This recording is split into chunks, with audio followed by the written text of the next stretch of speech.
The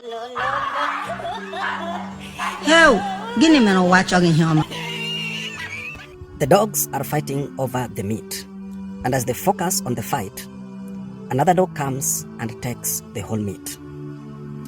This is a clear demonstration of a proverb that says, when brothers fight, a stranger inherits what belongs to them. If the dogs agreed to share the meat, they may not be fully satisfied, but at least they will have something. But the greed to have everything made them lose everything. If you know what you stand to lose by fighting, you will embrace negotiation. As brothers fight, the money they should invest is eaten by lawyers. As business partners fight, their clients are served by their competitors. The truth is that there are families which were not meant to be polygamous, but the fight with the first wife was too much, and so the second wife sneaked to enjoy what was made in her absence. Ọ ga-amasịkwana m ka ihe onyonyo a wụrụ ezigbo ihe nkụzi nye mụ na gị. Ị hụrụ otu nwoke a si wee mee analyze nkịta abụọ na-alụ ọgụ, onye iro eburu ihe ha na-alụrụ ọgụ ya. An army with sophisticated weapon but disunited can never win an army that is united even without a weapon.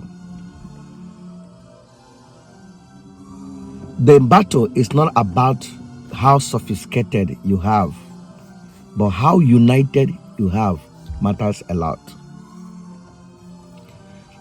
Acha m eji bido na-akpọ oku ka anyị mara na anyị bụ ndị Igbo, anyị kwa na ụmụnne. The more anyị nọ na-alụ egburuso onwe anyị na-fight onwe anyị, the more ndị iro make advances with their good plan how to take over what belongs to us. Ọ ga-adị possible ka ndị DOS na ndị autopilot reconcile and make peace? Ọ ga-adị possible ka extend the hand of fellowship to ndị Masop? Ọ ga-adị possible ka reach out other groups and with other fashion? Ka nwere one voice, one focus, ka happy na-eburịta onwe anyị. Unu hụrụ otu ala Igbo si bụrụ obodo jupụtara na ịkwafu ọbara. Anyị amaghị ndị na-eme. Ụfọdụ sị gị na ọ bụ ndị otu onye nka, ndị ka ọzọ sị na ọ bụ ndị otu onye nka, ndị ka ọzọ sị na ọ bụ gọọmenti, ndị ka ọzọ sị na nka. Mana ndị niile a na-eme ihe ndị a niile, ma gọọmenti o, Ebube Agụ, autopilot o, DOS o, Mosop, Ninas, every other group na fight here akwụkwa ndị Igbo. O doro anya that na one common problem anyị nwere without ID marginalized. Can we just speak the voice of marginalization toward that direction, even from different angle anyị ga-esi abịa wee kwụsị na Igbo or na fight onwe anyị? That has been my message. Let us fight for our unity. Let us unite. Ama the problem I got, onye ọbụla chọrọ ịnọ n'isi, onye ọbụla chọrọ ịwụ the head. Asị gị Igbo enweghị eze. Can you also be onye isi na nke gị? Nobody is taking it from you, but don't fight me. Abala m ọgụ. Onye nke hapịa ka ọ nọ n'isi, egbule ya agha, ka agha anyị nọrọ na one particular plate. Ka onye iro hapụ na-abịa eburu ihe nwere anyị nwere. Anyị nwere so many this group ndị nwegasịrị ngwa agha, yet a na-egbu ndị Igbo. Ka onye na-egbuzi ha amasị Fulani na-egbu ndị Igbo, ka onye na-egbuzi ha ebe anyị nwere ndị na-echekwara anyị ka ndị Fulani abịa. Kedu ihe ha na-eme? A na-egburu ụmụ Igbo, a na-akidnap ụmụ Igbo. Kedu ebe ndị ahụ nọ? Eme na-akpawa iyi, mana eziokwu na-agba agba na ntị. Ka egbuchakwara ndị uwe ojii na ndị nami, kedu ha fa? Anyị nwetara ihe ha na-achọ.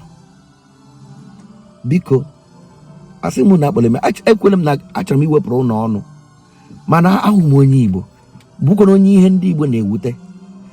Cheke vidio niile m mere, onwebeke m kpọrọ onye ọbụla iyi, onwebeke m sị gị bịa nye bịa, because hụ na nye wụcha my own brother, anyị wụ ụmụnne. Naanị ihe m na ya ọdebe bụ ka anyị were kere n'ofu obi, n'ofu olu, na-achọ ihe na-achọ anyị. ka hapụ m na-achụ mụ na nwunye onye mụ na ya na-achụ mmụọ sisi na mụ yiri mmụọ onye mụ na ya chụga mmụọ na mụ yiziri mmụọ. The social media war in agbo onwe anyị na-agba ka you this and that. I would that energy channel lawyer on how to this iji wee unite ourselves. Gbapụta ebe ndị iro nọ. Ndị asị ha bụ ndị ọbụla nọ na-akpa m ndị iro nwee ike ipenetrate wala anyị. Ndị abụkwana ndị iro aplantere anyị. Mana enwere ndị leaders anyị ndị iro plantere anyị. I chịkọta aka ọnụ, we can chase them away from the land. Mana nkwuo ya anọ na-akpụ iyi. Ọ ga-ebikwa n'ikpụ iyi o, because iyi na-akpụ anaghị eru m ahụ. Ụfọdụ na-ehepụ m na-egro my page. Ọ na-ehepụ m na-egro my page. Ọ bụrụ na Facebook ikpuo nke karịrị gị ha suspend gị. Ka ha bụrụkere n'otu. Igbo niile bụ nwanne, onye jebe ọkpọrọ ibe ya. Chukwu ekwela ndị iro bụ anyị ọnụ. Agbụgbalawe na mụ na nwanne emeziwo ka nwanne ka emezina bikono ka I call for peace dialogue ka I bịa kpaa nkata ka hapụ na-eme ka ala Igbo dọrọ na ịkwa akwa na ịwụfu ọbara. Ala Igbo na-atụzi ndị mmadụ ụjọ. Lee na Flavor mere burial ma papa ya o buru ya gaa ezokwo n'ala Igbo mana ome ya n'ala nna ya. Onye ka nwere kweli ya na Lagos. Davido mere traditional wedding ebe o mere ya na Lagos. Cubana chief leader kwakwapụla gaala Lagos. Ezokwana ma bambo bi Cubana business gị niile na Abuja na Lagos but ọkwa na ụjọ ka a na-atụ ka hapụ ịnwụrụ imebiri ya business.